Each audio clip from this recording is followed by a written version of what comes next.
Hindi ko alam kung bakit ngayon ko lang ito kayang ikwento. Siguro dahil kahit ilang buwan na ang lumipas, nanginginig pa rin ang dibdib ko kapag naaalala ko kung paano gumuho ang buhay ko sa loob lang ng 3 buwan, at kung paano, sa paraan na hindi ko inaasahan, muling itinayo ni Kristo ang pagkatao ko mula sa abo. Pero bago dumating ang araw na yon, kailangan kong bumalik sa sandaling hindi ko dapat kinalimutan. Ang Biyernes na nagbukas ng pintuang matagal nang sinabihan akong huwag kong lalapitan.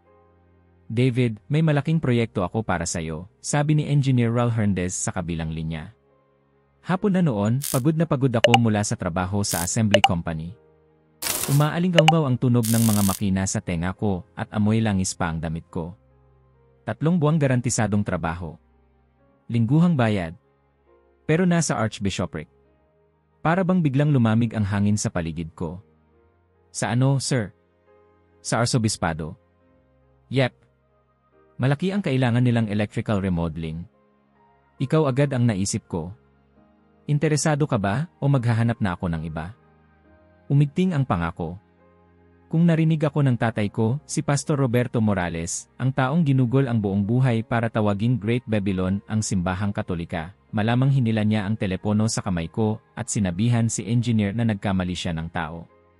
Pero 7 buwan nang buntis si Patricia Elena. Hindi sapat ang sahod ko. At wala kaming kaunting ipon man lang. "Sir, napatingin ako sa langit na parang naghihintay ng sign, kailangan ko muna pong pag-isipan." "Fine. Pero kailangan ko ng sagot bago magnegatibo siyam iai."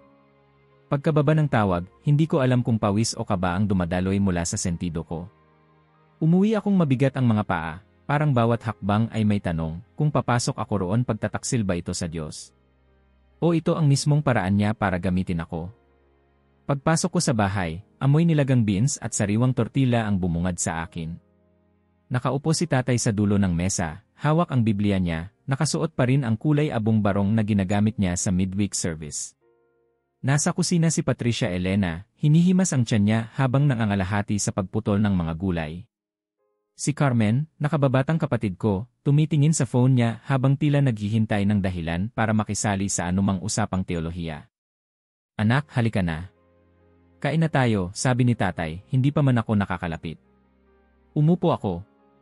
Umingay ang upuan sa sahig at doon ko napansin kung gaano kabigat ang dibdib ko. Humina ako ng malalim. "Tay, may kailangan po akong sabihin." Nilingon niya ako, mabagal, parang may hinala na agad. "Ano yon?"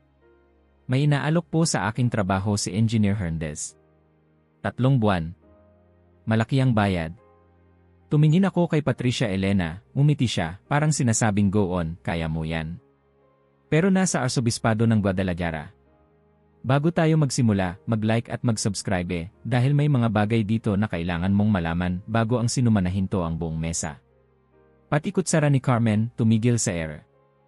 Dahan-dahan tumingin si tatay mula sa plato papunta sa akin. Nakita ko sa mata niya ang eksaktong tingin na ginagamit niya tuwing may kinokonfronta siyang Katoliko sa plaza, matigas, matalim, walang sinumang gustong tingnan ng direkta. "Anak," sabi niya, mababang-mababa ang boses, "naaalala mo ba ang 1 Korinto 10:21? Para akong automatic na nag-recite. Hindi kayo makiinom sa kopa ng Panginoon at sa kopa ng mga demonyo." "Exactly." Tumango siya. "Hindi ka maaaring makisalo sa mesa ng Panginoon at sa mesa ng mga demonyo." Humina ako ng malalim. "Tay, trabaho lang po.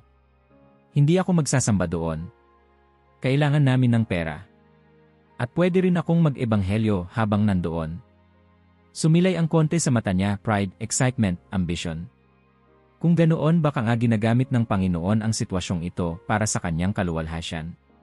"Pero mag-iingat ka, mahal," sabi ni Patricia Elena, hawak ang kamay ko. "Mapanghikayat sila. Baka bigla ka na lang may marinig."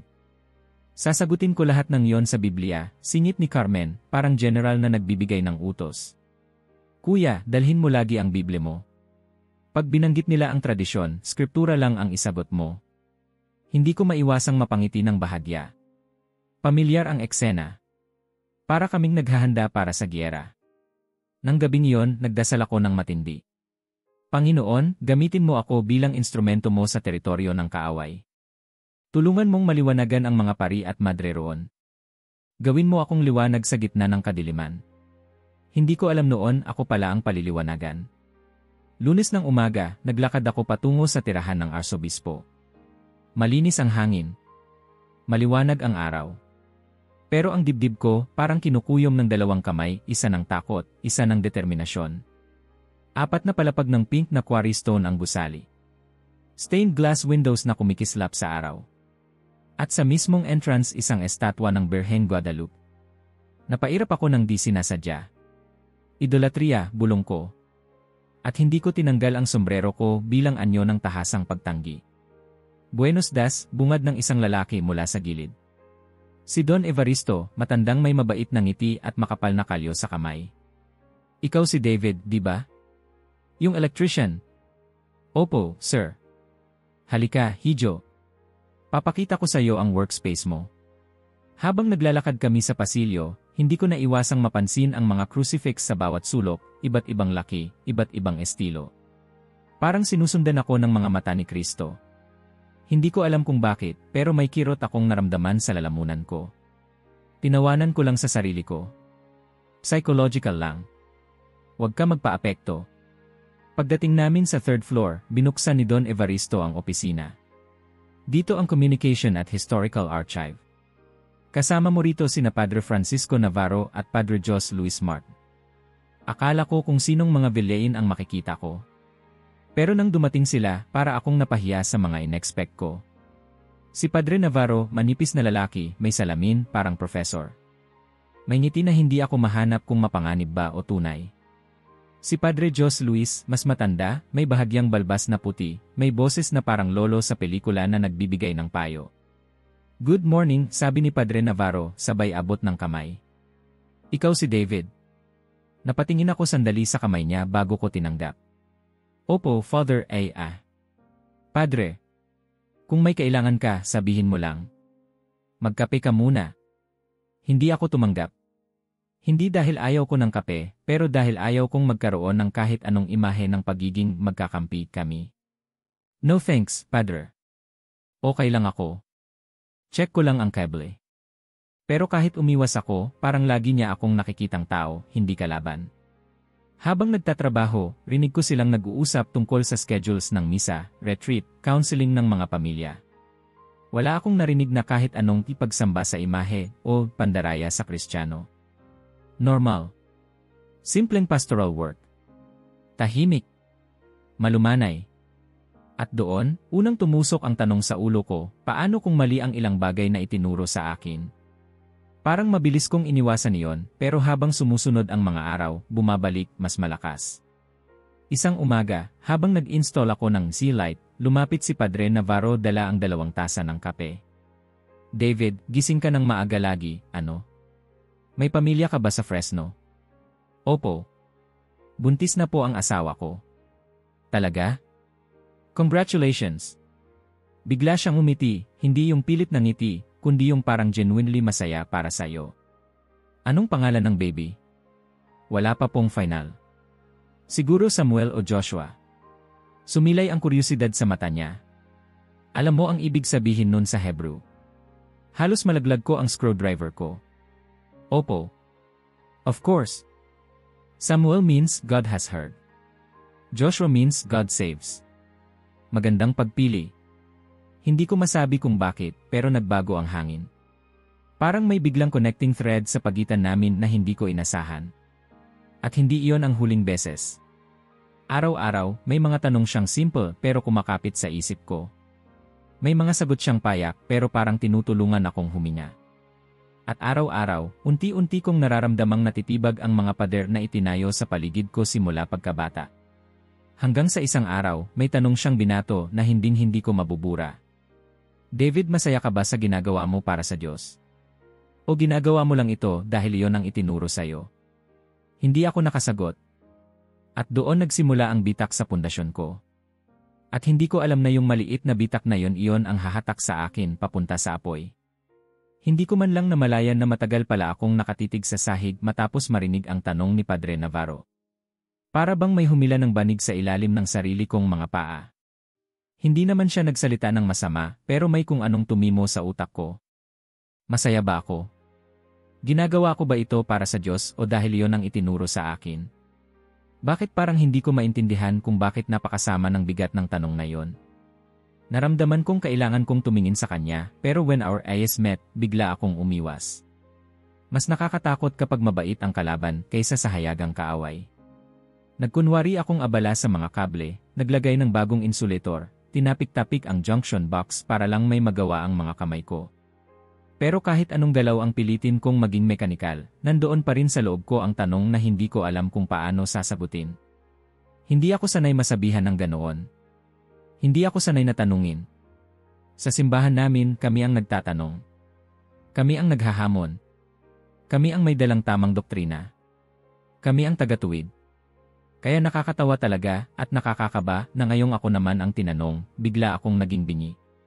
David, tawag ni Don Evaristo mula sa dulo ng hallway. May kailangan ka bang ikot na power? Hindi pa po, sagot ko, mabilis na tumayo para ipakita na nasa kontrol ako. Kahit ako mismo, hindi ako sigurado kung ano talaga ang nasa kontrol ko. Lumapit si Don Evaristo, hawak ang clipboard niya, at tinapik ang balikat ko na parang kilala niya ako ng matagal na.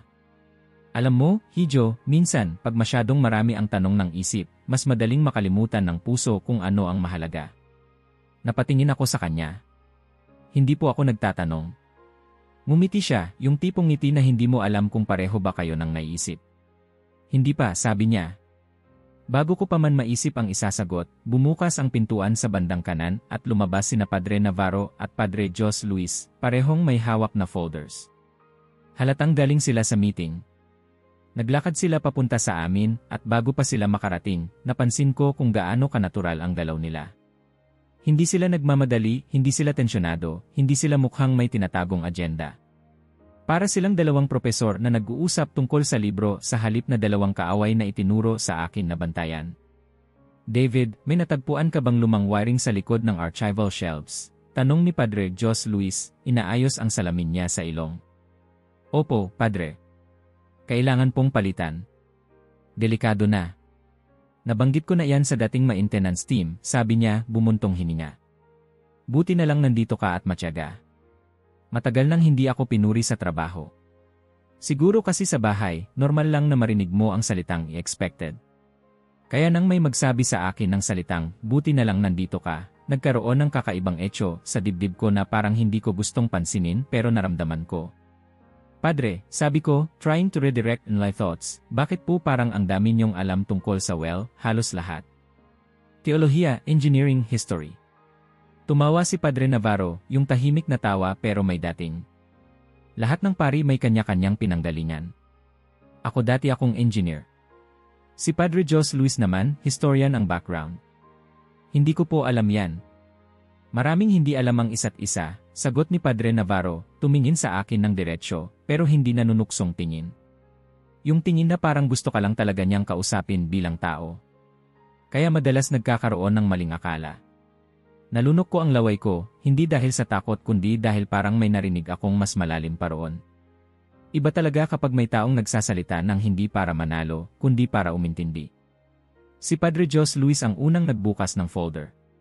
David, may ililipat kaming mga lumang dokumento sa kabilang kwarto. Sensitibo ang ilan, baka kailangan kang magput ng temporary cover sa wiring sa kisam bago namin i-transport. Ako na pong bahala, sagot ko agad, doon ako komportable, trabaho, tools, kuryente, malinaw ang rules. Habang inaayos nila ang mga papel, narinig ko silang mag-usap tungkol sa mga pamilya ng ilang parishioners, tungkol sa mga taong dumulog sa kanila para humingi ng gabay, tungkol sa health issues ng isang matandang babae sa parish. Hindi ito mga usapan ng mga kaaway. Hindi ito mga makinarya ng Babylon. Para silang dalawang taong nag-aalala sa kapwa. At doon, muli kong naramdaman ang kirot sa loob ko. Kirot ba yon? Oh yeah. David, sabi ni Padre Navarro habang sinusundan ako ng tingin, paano ang asawa mo? Kumusta ang pregnancy? Napahinto ako sa pagputol ng lumang cable. O okay naman po. 7 months na. May ospital na ba kayong napili? Civil hospital po. Doon din nanganak ang kapatid ni Patricia. Kaya mas kampante siya doon. Tumango si Padre Navarro, parang mahalagang impormasyon talaga yon para sa kanya. Mabuti. Baka kailangan mo ng tulong kapag malapit na ang due date. Kung may kailangan kang payo o kahit logistic support, sabihin mo lang. Napataas ang kilay ko. Padre, bakit kayo? Interesado, tinapos niya. Kung magiging ama ka na, dapat may sumusuporta sa'yo.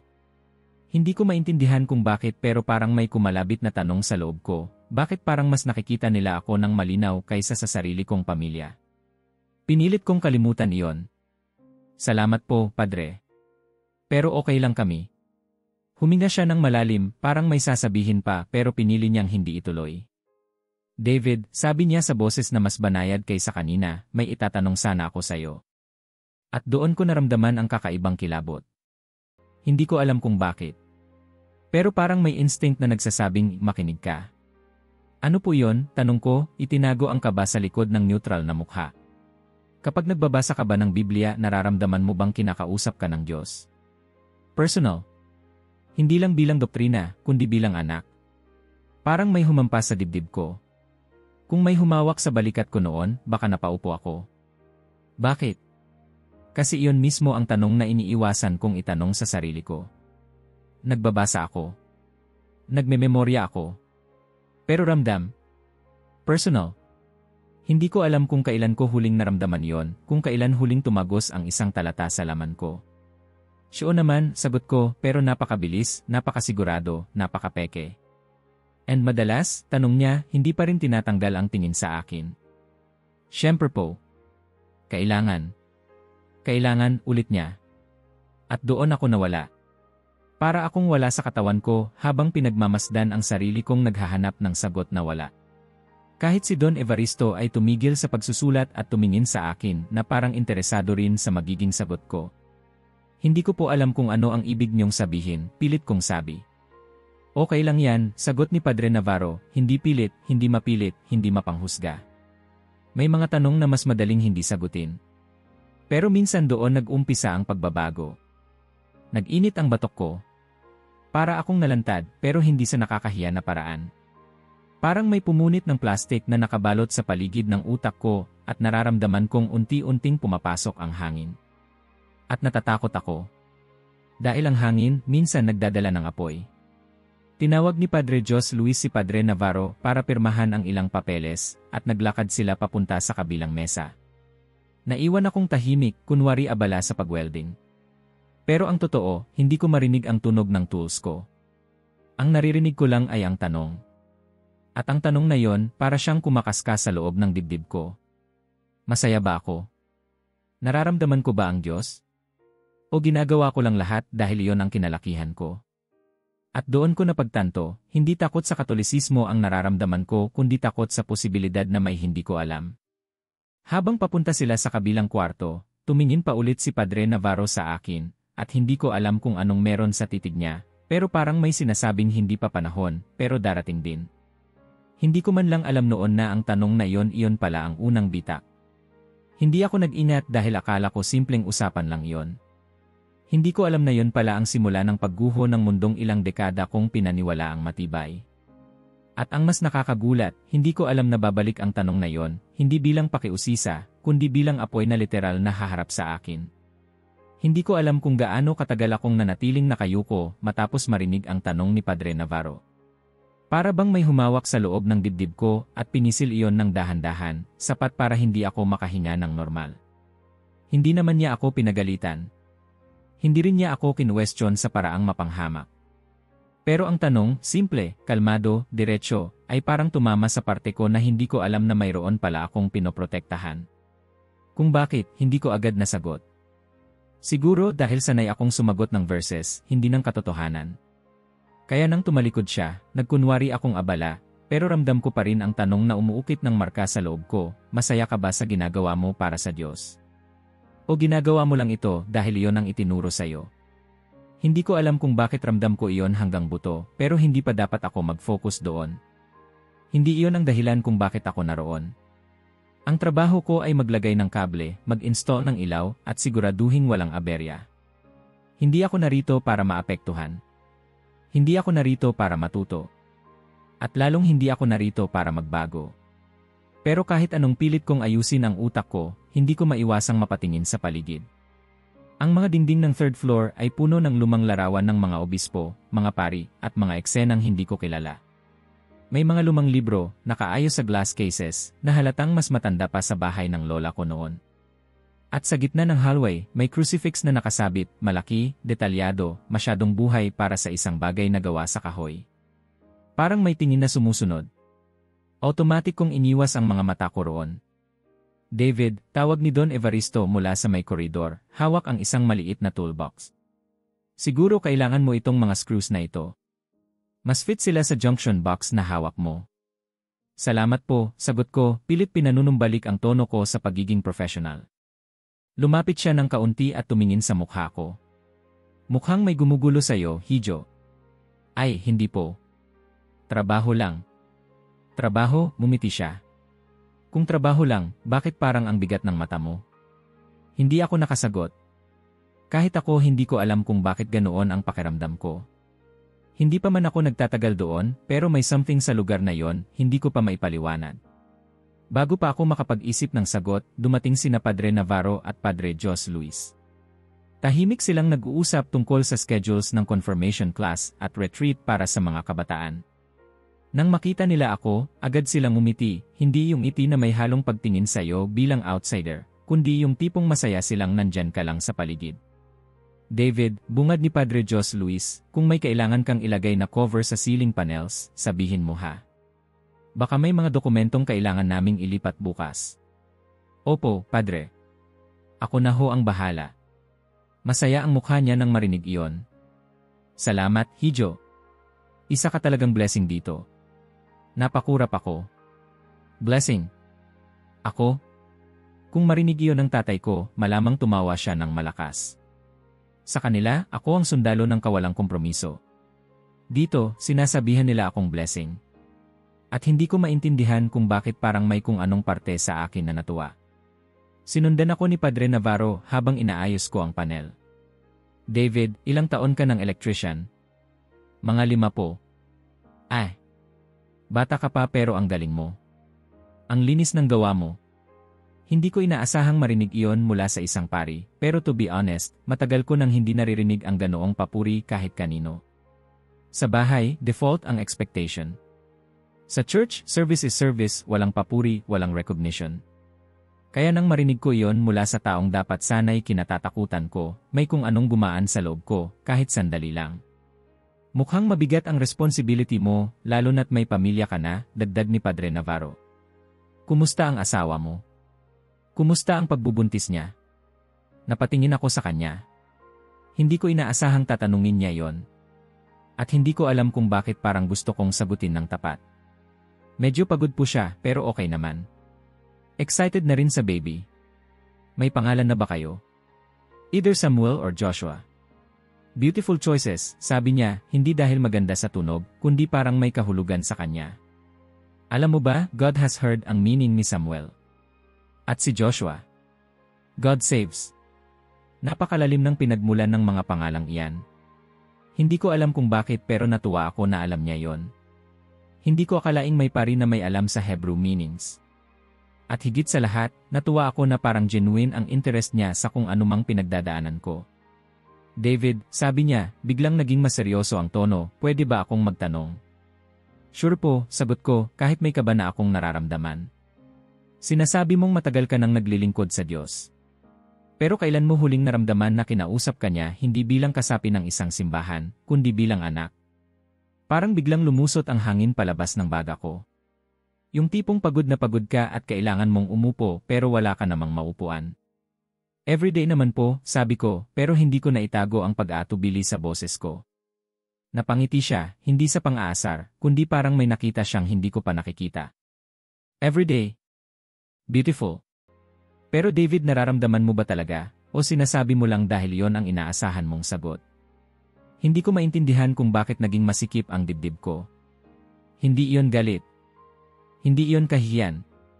Parang may binuksang pinto sa loob ko na matagal nang nakasara, at ngayon, may hangin na pumapasok, malamig, malinis, pero nakakatakot dahil hindi ko alam kung anong makikita ko kapag tuluyan ko iyong binuksan. Hindi ko nasagot ang tanong. At parang alam niya yon, kaya hindi niya ipinilit. Tumapik lang siya sa braso ko. Okay lang yan. Hindi lahat ng tanong kailangan agad sagutin. Minsan, hindi tanong ang nakakapagpabago sa tao kundi ang katahimikan na iwan nito. Naglakad sila papunta sa kabilang kwarto, at naiwan akong nakatayo sa gitna ng hallway, hawak ang mga tools ko pero parang hindi ko alam kung para saan pa. Habang naririnig ko silang mag-usap tungkol sa retreat, tungkol sa mga parish volunteers, tungkol sa isang batang babae na nangailangan ng counseling, napaisip ako, kung lahat sila ganito, bakit tinuruan akong isipin na sila ang problema? At doon, unti-unti nang naramdaman ang bitak. Maliit pa. Manipis. Para bang hairline crack sa salamin. Hindi mo mapapansin kung hindi mo titigan. Pero nandoon na. At kung may tamang pressure pwedeng maghiwa-hiwalay ang buong salamin.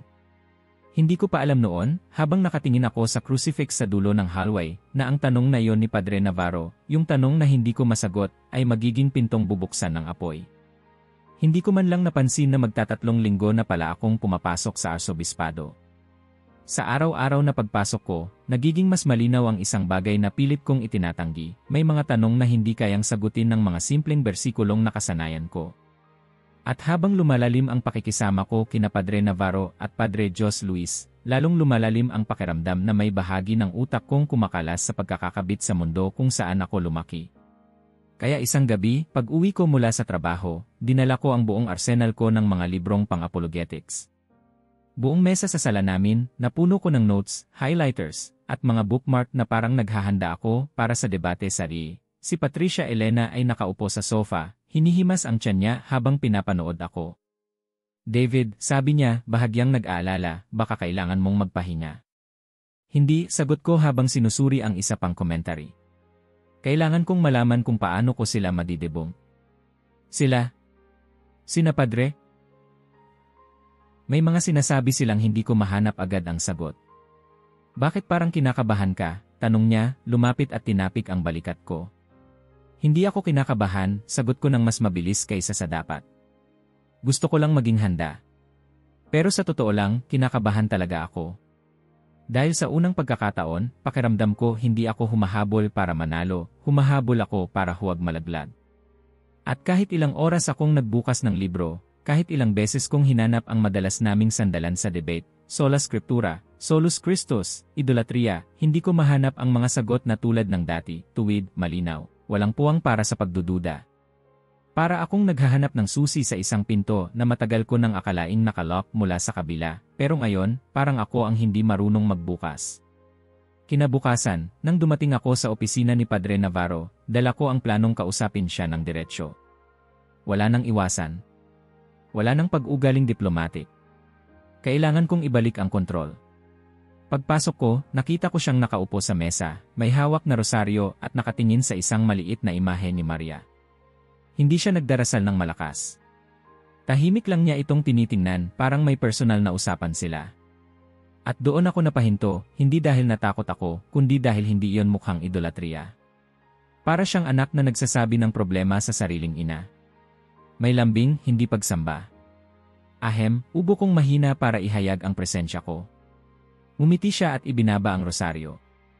Ah, David. Good morning. Maaga ka. Padre, pwede ba kitang makausap?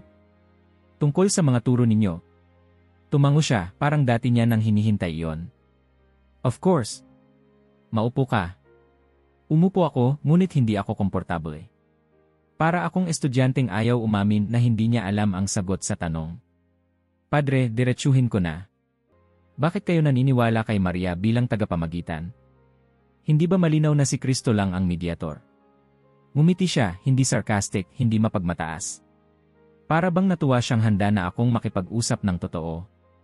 David, sabi niya, tama ka. Si Kristo ang isang mediator sa ating kaligtasan. Walang sinumang pumapalit doon. Pero, teka muna. Itinaas niya ang kamay. Pero hindi ba humihingi ka rin minsan ng panalangin mula sa kapwa mo mananampalataya? Pero buhay sila. Kung ganoon, sagot niya, nakatingin ng diretsyo sa akin, sa tingin mo ba, kapag namatay ang isang tao kay Kristo, magiging mas mahina ba siya kaysa noong nabubuhay pa siya?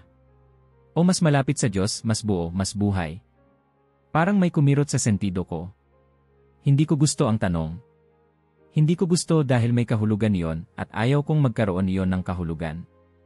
Pero patay sila, sagot ko, halatang defensive. Hindi ayon kay Jesus, sagot niya. Sinabi niya, siya na sumasampalataya sa akin, kahit mamatay, ay mabubuhay. At sa harap ng Diyos, ang mga banal ay hindi patay. Buhay sila. At kung buhay sila, hindi ba mas kaya nilang ipanalangin tayo? Sumandal ako sa upuan. Pinilit kong maging kalmado. Padre, kahit buhay sila sa langit, bakit kailangan pang dumaan kay Maria? Bakit hindi diretso kay Jesus? David, sagot niya, malumanay, hindi namin sinasabing kailangan. Pero kung ang asawa mo ay nanganak ngayon, at takot ka, hindi ba't hihilingin mo ang panalangin ng pinakamalapit sa'yo? Napatigil ako. Si Maria, dugtong niya, ay ang taong pinakamalapit kay Jesus. Hindi dahil Diyos siya, kundi dahil ina niya. Kapag may mahal kang tao, hihingi ka ng tulong sa taong alam mong naiintindihan ka. Hindi para sila ang magligtas sa'yo, kundi para dalhin ka nila kay Kristo ng may pagmamahal. Wala akong naisagot. Hindi dahil naniniwala ako, pero dahil hindi iyon ang sagot na inaasahan ko. Pinaghandaan ko ang debate. Ang hindi ko pinaghandaan ay ang pakiramdam na parang kinakausap ako bilang tao, hindi bilang kalaban. Pero padre, huli kong pinagpilitang depensa, hindi ba delikado? Baka sambahin niyo si Maria. Totoo, sagot niya, tumango, delikado. Lahat ng bagay ay may maling paggamit. Pero ang abuso ay hindi dahilan para itapon ang kabuuan. Kapag may sumamba sa pastor mo, mali ba yon? Pero ang solusyon ba ay alisin ang pastor? Napatingin ako sa mesa niya, hindi dahil nahiya ako, pero dahil natamaan ako ng logic na hindi ko kayang i-dismiss. Hindi iyon emotional manipulation. Hindi iyon theatrics. Plain reasoning. Biblical pa nga sa ilang bahagi. At iyon ang hindi ko matanggap. Pag-uwi ko, saktong naghahain si Patricia Elena. Si tatay nasa sala, nagsusulat ng sermon. Si Carmen nakayuko sa phone, pero halatang nakikinig. Kumusta ang trabaho? Tanong ni tatay, hindi tumitingin. Heto po interesting. Tumigil siya sa pagsusulat. Interesting paano? Huminga ako ng malalim. Nag-usap kami ni Padre tungkol kay Maria. Agad na tumigas ang mukha ni tatay. David, ilang beses ko bang sasabihin sa'yo? Pinapakinggan ko lang po, tay, sagot ko, pero hindi ko sinadyang sumigaw. Nagulat sila. Pati ako. Pinapakinggan, ulit ni Carmen. Kuya, hindi sila teachers. Hindi sila authority. Huwag mong pabayaan ang isip mo sa maling doktrina. Hindi ako nagpapalason, sagot ko, pero mahina na ang boses ko. Oh really, sabi ni tatay. Kasi parang ganoon ang dating. Ang susunod niyan, sasabihin mong may sense ang panalangin nila sa mga santo. Hindi ko sinagot. Si Patricia Elena ang unang nakapansin. David, may nangyayari ba sa'yo? Wala, sagot ko, pero halata ang pagod ko. Pagod lang ako. Hindi ko kayang sabihin sa kanila ang totoo, na hindi ako sigurado kung anong parte ang pagod at anong parte ang takot. Dahil sa asobispado, tratuhin ka ng mga pari bilang kapwa-tao. Sa bahay naman, tratuhin ka bilang sundalo na posibleng magtaksil. At doon nagsimula ang pakiramdam na sinasakal ako ng dalawang mundo. Pagpasok ko ng kwarto, naupo ako sa kama. Hinawakan ko ang ulo ko. Hindi ko alam kung ano ang dapat kong paniwalaan. Pero may isang boses sa loob ko, napakahina pero totoo. Hindi ka pwedeng manatiling gitna. Kailangan mong pumili. At doon ako nakaramdam ng takot. Hindi dahil baka mali ang Katoliko, kundi dahil baka mali ako. At dahil ayaw kong maramdaman yon, gumawa ako ng desisyon. Isang desisyong magpapatunay na hindi ako nagbabago. Na ako pa rin ang anak ni Pastor Roberto Morales. Na ako pa rin ang sundalong inaasahan nila. Kailangan kong gumawa ng isang hakbang na walang puwang para sa pagdududa, isang hakbang na magpapaalala sa sarili ko kung sino talaga ako. At sa gabing iyon, nagpasya ako. Kung hindi ko kayang mapagtagumpayan ang pagdududang bumubulong sa isip ko, susunugin ko ang mismong pinagmumulan nito. At doon nagsimula ang araw na babago sa lahat. Kung may araw sa buhay ko na tatatak sa balat ko na parang paso, iyon ang Sabado na yon. At kung may sandaling kaya kong ipitin ang buong mundo para lang hindi na siya umusad, iyon din ang sandaling iyon. Dahil sa araw na yon, hindi ko alam na hindi lang kahoy ang susunugin ko, kundi ang buong pagkatao kong akala ko'y matibay na matibay. Pero bago ko iyon maramdaman, nag-umpisa ang lahat sa isang plano na sobrang simple, sobrang diretsyo, sobrang mali, pero sa oras na iyon, akala ko tama. Mag-organisa ako ng evangelistic demonstration, sabi ko habang kumakain kami ng hapunan.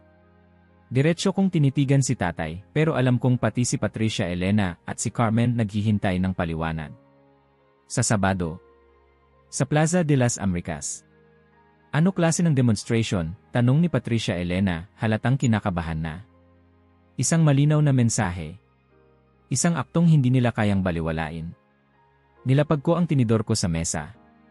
Susunugin ko ang isang katolikong krusipiho para ipakita na hindi tayo sumasamba sa simbolo ng kamatayan. Si Kristo ay buhay at ang mga rebulto nila ay patay na kahoy. Para akong nagbato ng granada sa gitna ng mesa. Umangat ang ulo ni tatay na parabang na lamang may himala sa harap niya. David, sabi niya, unti-unting gumuguhit ang ngiti sa labi niya, iyan ang klase ng katapangan na kailangan sa panahong ito. Kuya, sigaw ni Carmen, sabay palakpak. Grabe! Ang tapang mo! Si Patricia Elena naman halatang nahahati ang damdamin. Mahal, hindi ba risky yan? Baka may mauwi sa gulo eh. Kung hindi lang ako puno noon ng pride at adrenaline, baka narinig ko ang takot sa boses niya. Pero noong gabing iyon, ang narinig ko lang ay ang sarili kong hangarin na patunayan na hindi ako natitinag, kahit kalahati ng utak ko ay nagbubulong na may mali. Ang ebanghelyo ay laging risky, sagot ko. Hindi tayo sumusunod para maging komportable. Tumayo si tatay, nilapag ang kamay niya sa balikat ko, at nagdasal na parang ginawang sagradong misyon ang gagawin ko.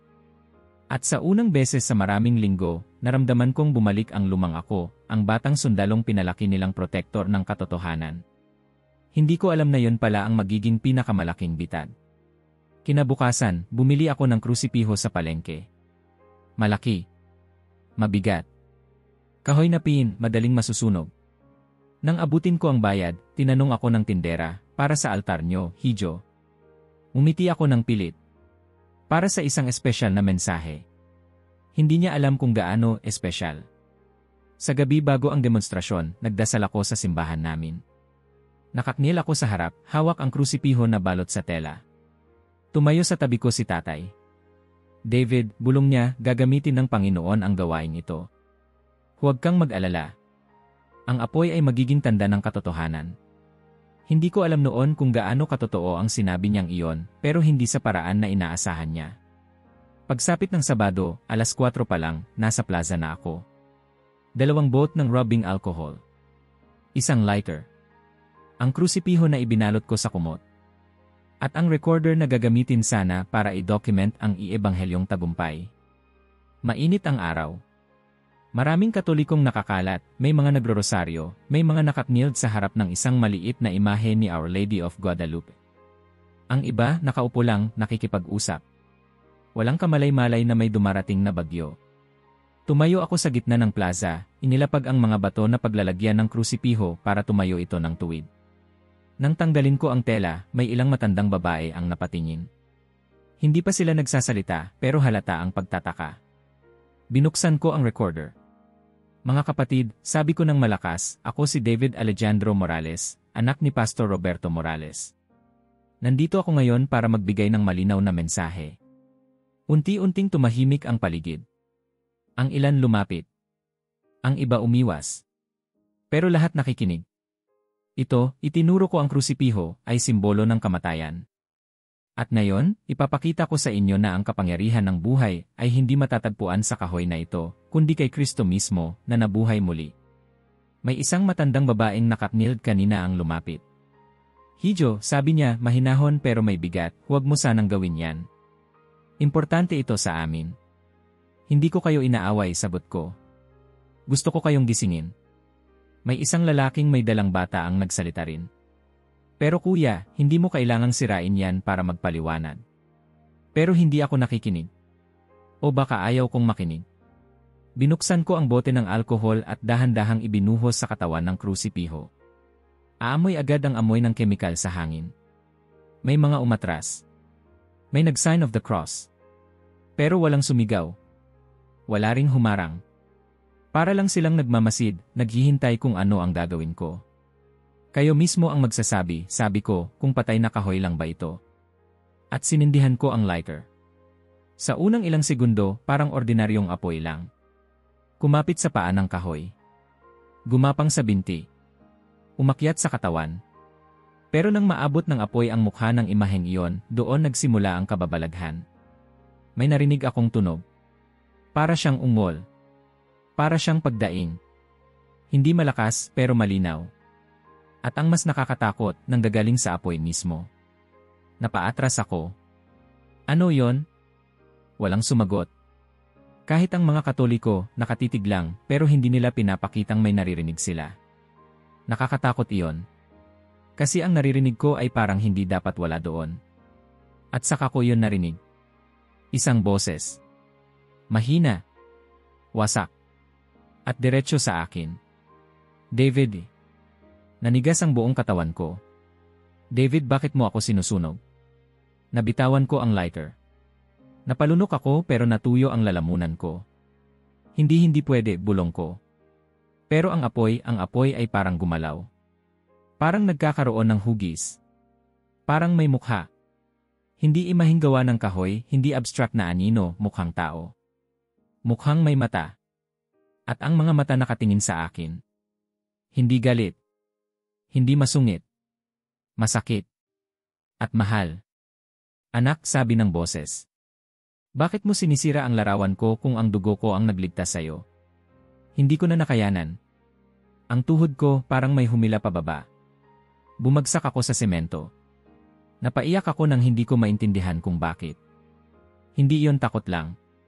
Parang may pinunit sa loob ko na matagal ko nang kinukulong. Panginoon, bulong ko, halos hindi ko marinig ang sarili ko. Ikaw ba yan? Pero ang mukha sa apoy ay mas luminaw. Hindi ko maipaliwanag. Alam kong kahoy iyon. Alam kong apoy iyon. Alam kong imposible. Pero para akong tumingin sa mata ng isang taong kilala ako mula ulo hanggang kaluluwa.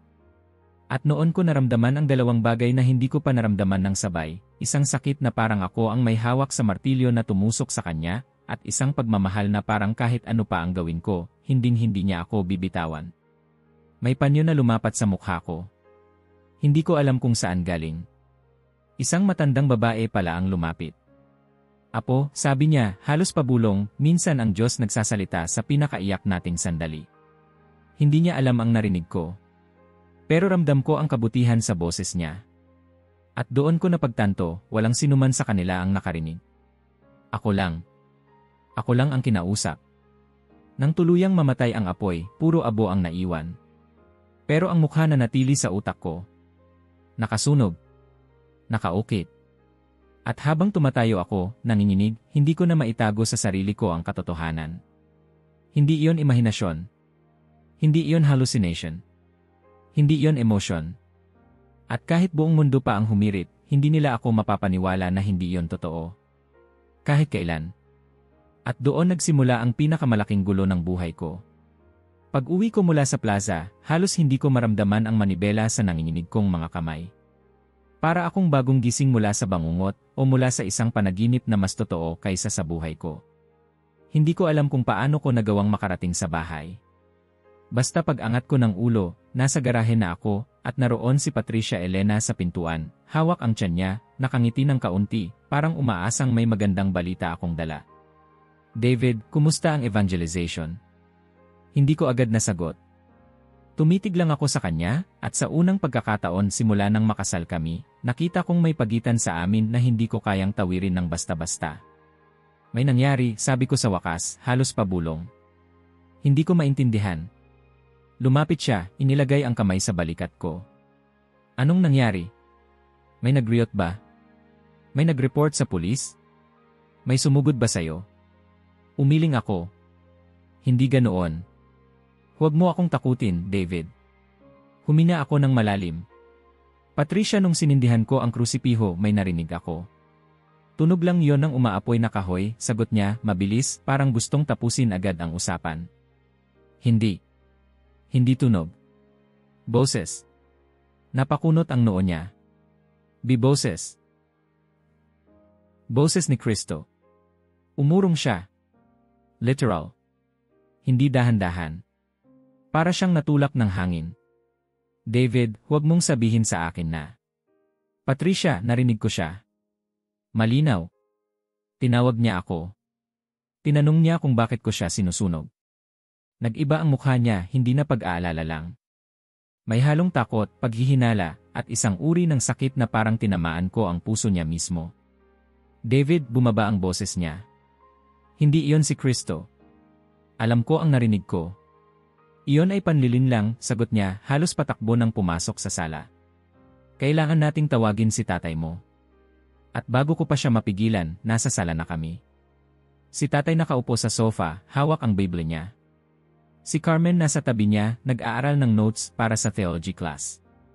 Pareho silang napatingala nang dumating kami. Tay, sabi ni Patricia, luhaan na agad. May kakaiba kay David. Hindi pa ako nakakapagpaliwanag pero alam kong tapos na ako bago pa man magsimula. Anong nangyari, anak? Tanong ni tatay, hindi galit pero puno ng otoridad.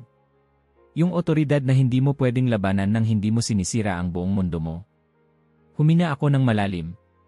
Tay, sa plaza habang sinusunog ko ang krusipiho kinausap ako ni Kristo. Para akong nag-activate ng sirena sa loob ng bahay. Iyan, sigaw ni Carmen, tumayo, halatang hindi makapaniwala. Nakatigil si tatay. Hindi siya sumigaw. Hindi siya nagtaas ng boses. Pero ang katahimikang sumunod ay mas malakas kaysa sa kahit anong sermon niya. David, sabi niya sa mababang tono, ano ang eksaktong narinig mo? Inulit ko ang buong pangyayari. Ang mga panaghoy. Ang boses. Ang mukha. Ang tanong. Ang lambing at sakit sa mga mata. Nang matapos ako, tumingin si tatay kay Patricia Elena, saka kay Carmen, saka sa akin. At doon niya sinabi ang mga salitang hindi ko akalaing maririnig ko sa buong buhay ko. David, hindi iyon si Kristo. Tay. Tahimik. Tumayo siya, hawak ang Bible, parang espada. Iyan ay demonic deception. Nalaglag ang puso ko. Tay, hindi yon demonyo. Hindi ganoon ang pakiramdam. Hindi ako tinakot. Hindi ako inutusan gumawa ng masama. Napuno ako ng naramdaman mo, putol niya. David, ang kaaway ay hindi laging dumarating bilang leon. Minsan dumarating siya bilang liwanag. Iyon ang sinabi ko sa iyo noon pa man. Tay, hindi mo nakita. At ikaw, David, hindi ka dapat nagtitiwala sa nakita mo. Dapat nagtitiwala ka sa salita. At sinasabi ng salita na walang boses mula sa mga imahe. Wala. Umiyak si Patricia. David, isipin mo naman ang anak natin. Ayokong lumaki siya na may tatay na nalinlang ng dyablo. Namalat ang boses ko. Patricia, hindi yon demonyo. Hindi mo alam ang naramdaman ko. Ako ang asawa mo, sigaw niya, at hindi kita naramdaman na ganyan kahit kailan. Napahawak siya sa tiyan niya, nanginginig. Hindi iyon pag-ibig ng Diyos. Ang Diyos hindi nagmumulto sa apoy. Hindi siya multo, sabi ko, mahina. Siya yon. David, singha ni Carmen, umiiyak na rin. Gaano ka katagal doon sa arsobispado para magbago ka ng ganyan? Sabi ko na sa iyo eh. Manipulation. Psychological warfare. Walang nagmamanipulate sa akin, sagot ko, pero ramdam kong nauupos na ako. Lumapit si tatay, hawak ang ulo ko sa magkabilang kamay, parang exorcist. David Alejandro Morales, sabi niya, bilang pastor mo at iyong ama, iniutos ko sa iyo sa pangalan ni Jesucristo, itanggila ang naranasan mo. Hindi ko alam kung paano ako nakatayo. Hindi ko alam kung bakit nanginginig ang mundo sa paligid ko. Pero alam ko ang sagot. Hindi ko matatanggi iyon, tay. Para siyang sinaksak. Kung ganoon, sabi niya, tinig na parang yelo, bilang pastor, ay dedeklara ko ang disciplinary action. Simula ngayon, ikaw ay hindi pwedeng lumapit sa kahit anong miyembro ng ating iglesia. Walang contact. Walang komunikasyon. At, huminga siya ng malalim, tumingin kay Patricia. Patricia Elena, kailangan mong umalis kasama ang iyong mga gamit.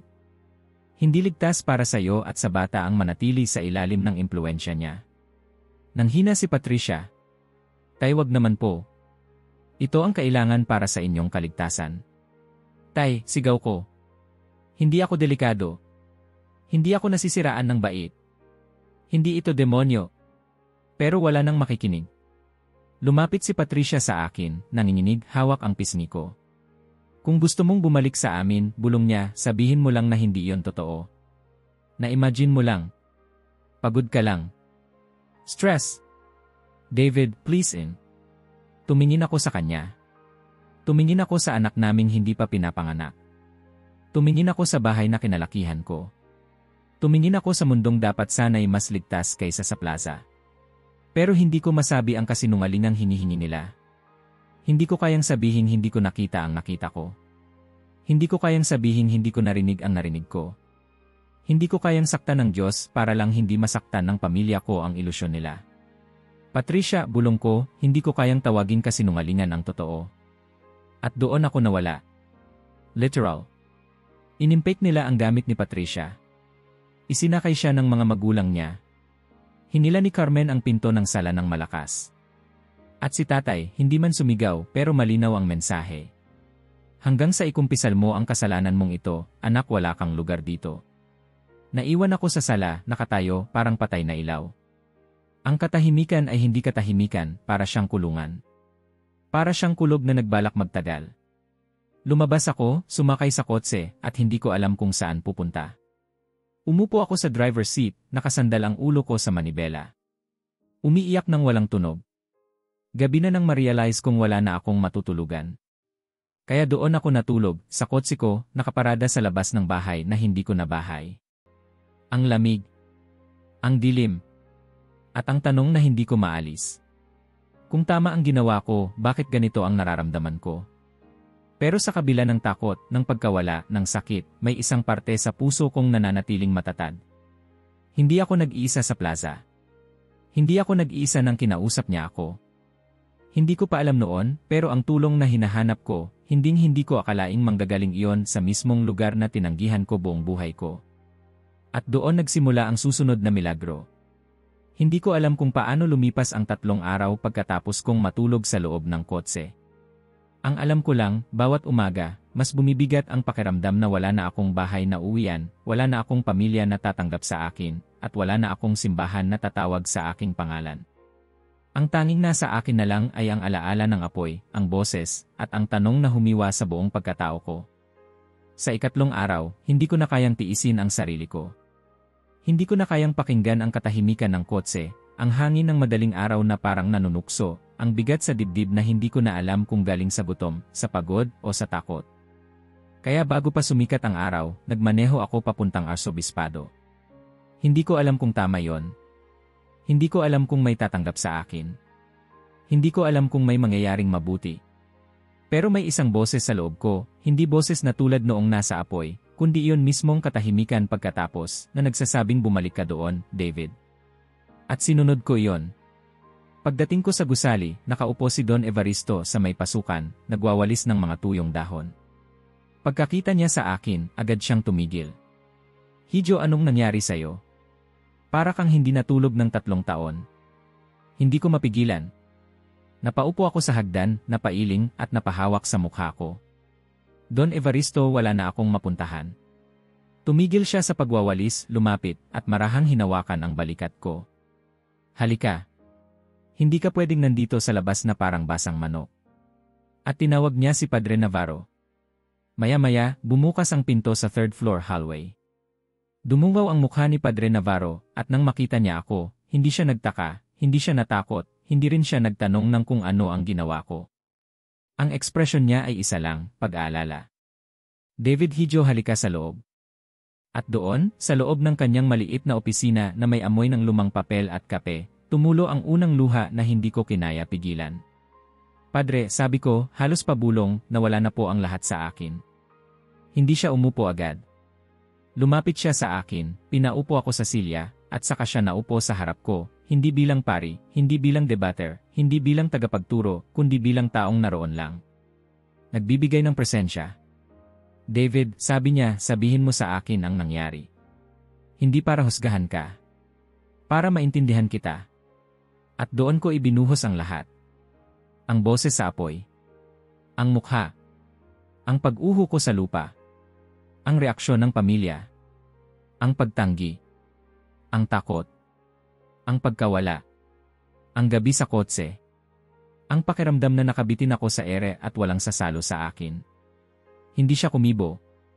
Kahit minsan, hindi naputol ang tingin niya. Hindi siya naglabas ng verse para pabulaanan ako. Hindi niya ako tinawag na nalito o nilinlang o demonyo.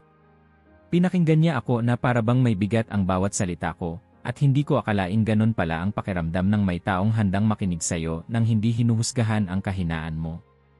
Nang matapos ako, nagtagal pa ang katahimikan. Pero iyon yung uri ng katahimikan na hindi nakakamatay, iyong katahimikan na parang unan na nasasalo ang pagod mo. David, sabi niya sa huli, hindi ko pwedeng sabihin totoo o hindi ang nakita mo. Pero pwede kong sabihin ito, may mga karanasang hindi natin pwedeng baliwalain. May mga sandaling hindi natin kayang itapon dahil hindi sila pumasa sa checklist ng doktrina. Sa tingin mo baliw ako? Tanong ko, diretsyo, walang proteksyon. Umiti siya, hindi sa pang-aasar, kundi sa lambing. Kung baliw ka, hidyo marami na sana akong binisita sa ospital. Pero hindi. Hindi iyon ang nakikita ko sa'yo. Kung ganoon, ano po ang gagawin ko? Una, sabi niya, huwag mong suluhin. Wala pang taong lumabas na mas malakas dahil mag-isa niyang hinarap ang dilim. Tumayo siya, naghanap ng number sa isang maliit na notepad at iniabot iyon sa akin. Gusto kong makilala mo si Padre Jos Mara Hernandez. Isa siyang tagapayo espiritual. Matagal siyang nagtrabaho sa formation ng mga adult converts, mga taong may pinagdaanang mabibigat bago makarating dito. Pinagmasdan ko ang papel. Padre, hindi ko gustong maging Katoliko. Tumawa siya ng mahina. Hindi kita iniimbitahan para magpa-convert. Iniimbitahan kitang magkaroon ng kapayapaan. Ang conversion kung darating man hindi minamadali. At hindi ko trabaho iyon. Para akong nabunutan ng tinik. Hindi ko inasahan ang sagot na yon. Hindi niya ako kinukulit. Hindi niya ako kinakaladkad. Tinatanggap lang niya ako. At David, dagdag niya, maseryoso, kung gusto mong unawain ang nangyari sa'yo sa plaza, kailangan mo munang unawain kung ano talaga ang pinaniwalaan mo buong buhay mo. Kaya sinimulan ko ang sessions kay Padre Jos Mara. Sa unang pagkikita namin, hindi ko alam kung ano ang asahan. Pero pag upo ko sa maliit niyang tanggapan, unang tanong pa lang niya, napalunok agad ako. David, sabi niya, ano ang alam mo tungkol sa katotohanan na sigurado kang hindi galing sa narinig mo lang sa iba? Hindi ko nasagot. Wala pong masama kung hindi ka sure, dagdag niya. Karamihan sa amin, ganun nagsimula. At doon nagsimula ang mga lingguhan naming pag-uusap, hindi siya nagturo ng doktrina. Hindi niya ako binahan ng catechism. Ang ginawa niya ay mas simple at mas nakakatakot. Pinauupo niya ako sa gitna ng dalawang mesa, isang mesa ng mga paniniwalang dinala ko mula pagkabata, at isang mesa ng mismong teksto ng Biblia. Ngayon, sabi niya, pag-usapan natin alin talaga ang nasa Biblia at alin ang nasa interpretasyon ng simbahan niyo. At doon ako unang nanginig. Dahil sa unang pagkakataon, nakita ko na marami sa mga bagay na sinisigaw ko sa kalsada noon, mga bagay na ipinagtatanggol ko ng patayan, hindi ko pala pinag-isipan ng personal. Halimbawa, walang intercession. Patay ang mga santo. Idolatry ang lahat ng imahe. Hindi pwedeng may tradition. Nang hilingin sa akin ni Padre Jos Mara na ipakita sa Biblia mismo ang mga verses na eksaktong nagpapatunay ng lahat ng iyon, napahinto ako. Wala. Hindi ko mahanap. Hindi nang eksakto. David, sabi niya, mahinahon, ibig sabihin ba nito mali kayo? Hindi. Pero ibig sabihin nito, hindi simpleng kami ang tama, kayo ang mali. Ibig sabihin nito, kailangan mong maging tapat sa sarili mo kung saan talaga nakatayo ang paniniwala mo. At doon nagsimulang mabuksan ang isip ko. Hindi dahil pinilit nila ako. Hindi dahil nilunod nila ako sa argumento. Kundi dahil una nilang binigyan ng pahintulot ang utak kong magtanong. Sa loob ng ilang linggo, parang unti-unting gumagaan ang dibdib ko. Hindi ko masasabi agad na naniniwala ako sa lahat. Hindi ko rin masasabi na handa na akong iwan ang nakasanayan ko. Pero sa unang pagkakataon, naramdaman kong tahimik ang loob ko. Hindi tahimik na nakakatakot. Tahimik na parang may nag-aayos ng bahay sa loob ko, dahan-dahan, hindi nagmamadali. At isang araw, matapos ang session namin, pag-uwi ko sa aking maliit na kwarto sa inuupahan kong apartment, napahinto ako sa pinto. Dahil doon ko naramdaman ang isang bagay na hindi ko naramdaman kahit kailan noon. Kapayapaan. Hindi dahil wala akong problema. Hindi dahil okay na ang lahat. Hindi dahil bumalik ang pamilya ko. Pero may sandaling dumikit sa puso ko at nag-iwan ng marka, hindi ako nag-isa. At doon ko naintindihan na papunta ako sa isang desisyong hindi ko maiiwasan. Hindi na ito tungkol sa pamilya. Hindi tungkol sa tradisyon. Hindi tungkol sa panalo o talo. Ito ay tungkol sa tanong na iniwan ni Navarro at Diyos Mara sa akin, kahit hindi nila diretsong sinabi. Handa ka na bang harapin kung sino ka talaga? Hindi ko pa alam ang sagot, hindi pa. Pero alam kong paparating na ang sandaling iyon. At pag dumating iyon magbabago ang lahat. Hindi ko alam kung paano ako nakarating sa puntong iyon, ang gabi ng Viglia Pascal, ang liwanag ng mga kandila, ang malamig na hangin ng Abril, at ang humuhuning katahimikan ng simbahan na hindi ko kailanman narinig sa buong buhay ko. Ang simbahan ay madilim, halos parang nakalubog sa hininga ng libu-libong taon. Nakatayo ako sa may dulo, kasama ang iba pang katekmenos, at hawak ko ang maliit na kandilang ibinigay ni Padre Navarro. Ang apoy nito'y maliit lang, nanginginig, pero sapat upang makita ko ang kamay kong nanginginig din. Hijo, bulong ni Padre Navarro habang inaayos ang stole niya, relax. Nandito ka. Nakarating ka. Hindi ko siya tiningnan. Hindi ko makayang tignan kahit sino. Natatakot ako na kapag tumingin ako, mababasa nila sa mukha ko ang lahat ng sugat na nakatago sa likod ng tailless shirt na suot ko. Natatakot akong makita nila ang lalaki na halos nawasak ng sariling pamilya, o ang lalaking binuhay ng isang boses na hindi nila narinig. Pero higit sa lahat natatakot ako dahil sa kakaibang kapayapaang nararamdaman ko. Parang mali na maging payapa. Parang hindi ko yon karapat-dapat. Nang tuluyan ng sindihan ng pari ang pastel candle, kumalat ang ilaw sa buong simbahan. Isa-isang nagniningning ang mga kandila at dumaloy ang liwanag sa akin bago ko pa mapagtanto. At nang sabihin ng pari, Lumen Christi, hindi ko mapigilang mapaiyak. Luz de Cristo. Ang liwanag na yon, ang liwanag na dapat ay kinatatakutan ko, ngayon ay parang tahanan. Ang buong Viglia Pascal ay parang paglalakad sa pagitan ng dalawang mundo. Ang mundo kung saan ako namuhay ng 24 na taon at ang mundo ngayon ko palang inorasan. Ang bawat pagbabasa ng lumang tipan, bawat awit ng salmo, bawat pag-akyat ng ilaw habang tinutugtog ang Gloria, parang nag-aalis ng isa pang layer ng balat ko na hindi ko na kailangan. Hindi ko alam kung ano ang hitsura ko pagkatapos. Pero sigurado akong hindi na ako iyon ang dating David. Nang tawagin na kami para sa bautismo, halos hindi ako makagalaw. Si Padre Diyos Mara ang lumapit sa akin. David, sabi niya, this is not you becoming someone else. This is you finally becoming who you already were. At doon ko naramdaman ang bigat ng lahat, ang galit ng ama ko, ang takot ni Patricia Elena, ang pagtalikod ng aking simbahan, lahat iyon ay nakasabit sa hangin sa ibabaw ng baptismal font. At nang ibuhos nila ang tubig sa ulo ko, David Alejandro Morales, I baptize you in the name of the Father, and of the Son, and of the Holy Spirit. Para akong bumagsak mula sa napakataas na bundok at sinalo ng kamay na mas matatag kaysa sa mundo. Pag-angat ko ng ulo ko, umiiyak ako. Hindi ko yon pinigilan. Wala na akong dahilan para pigilan ang kahit ano. Narinig ko ang mga tao sa paligid na nag-am, at nang tignan ko sila, may ilan sa kanila ang nakangiting may luha rin. Walang nagsabing mali ako. Walang humusga. Walang tumawag sa aking nalinlang. Sa unang pagkakataon, may komunidad akong iniwan kung bukas ang dibdib ko at tinanggap nila ako. Sa gabing iyon, pag-uwi ko sa maliit kong apartment, naupo ako sa sahig at ipinagdasal ang isang bagay na hindi ko inasahan. Panginoon, salamat sa apoy na hindi ako tinupok. Pero hindi lahat ng milagro ay mabilis. At hindi lahat ng sugat ay agad naghihilom. Pagkalipas ng 2 linggo, ipinanganak si Francisco David. Hindi ako tinawagan ni Patricia Elena. Sa halip, isang text lang mula sa nanay niya. Si Quasar Ver Obeb, Welcome Supervisor. Hindi ako galit. Hindi ako nagreklamo. Hindi ko na kayang lumaban. Pagpunta ko sa ospital, halos manlambot ang tuhod ko sa kaba. Hindi ko alam kung paano niya ako titingnan. Hindi ko alam kung paano ko hahawakan ang anak namin nang hindi umiiyak. Pagdating ko, naroon siya, maliit, maputla, nakabalot sa kumot na kulay asul. At nang ipahawak sa akin ng nurse, para akong bumagsak sa loob ko.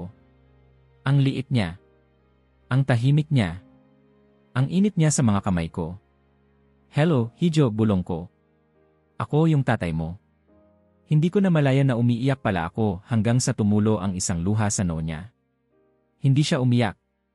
Tumingala lang siya sa akin, hindi nakikita, hindi nauunawaan, pero para bang may koneksyon na hindi mapuputol kahit anong relihiyon, kahit anong sermon, kahit anong apoy. Inangat ko siya ng kaunti. Alam mo ba, ang pangalan mo ay Francisco. Opo. Dahil may isang taong tinulungan akong makita na ang Diyos ay hindi palaging hinahanap sa sigaw. Minsan nasa katahimikan siya.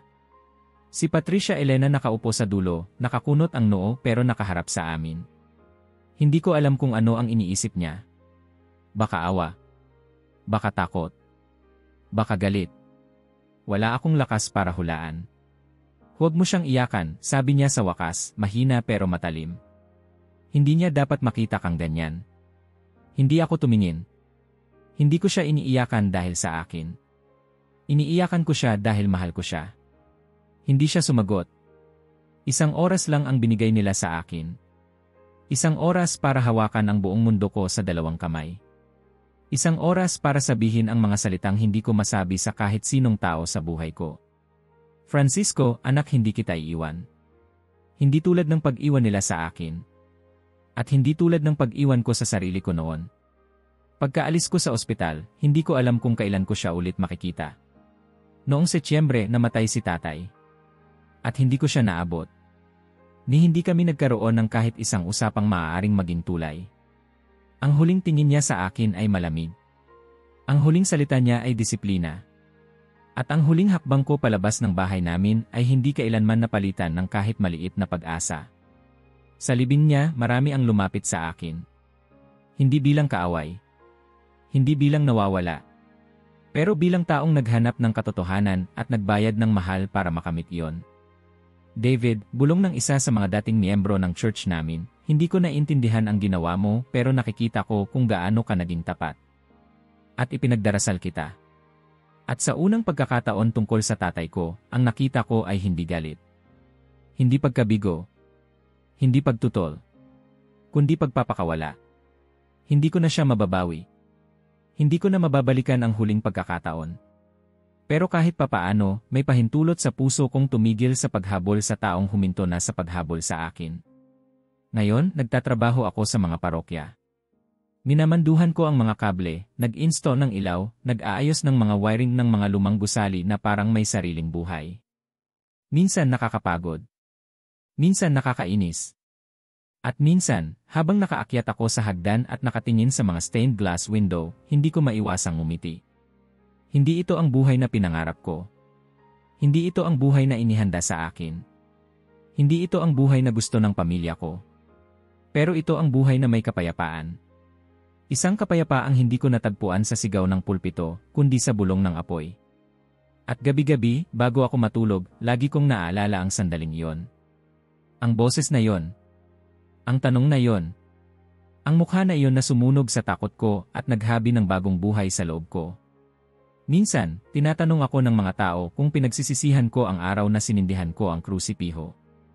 Hindi. Dahil kung hindi ko yon ginawa, hindi ko makikilala ang Diyos na hindi ko kailanman hinanap. At kung bakit ko pinangalan ng Francisco ang anak ko. Dahil sa gabing iyon, sa apoy na muntik kong gamitin para patunayan na patay ang pananampalataya ng iba, doon ko unang nakita ang mukha ng Diyos na matagal ko nang tinatakasan. At hindi pa tapos ang kwentong iyon. Dahil may isang bagay tungkol sa mukhang nakita ko sa apoy na hindi ko kailanman nasabi sa kahit kanino. Hindi pa ngayon. Pero darating ang araw. At pag sinabi ko yon, maintindihan nyo kung bakit hindi kailanman sumapat ang salita para ilarawan ang sandaling iyon. Kung naabot mo na ito, mag-iwan ng like at mag-subscribe dahil ang mga balitang tulad nito, ikaw ay dapat. Ang unang nakaalam.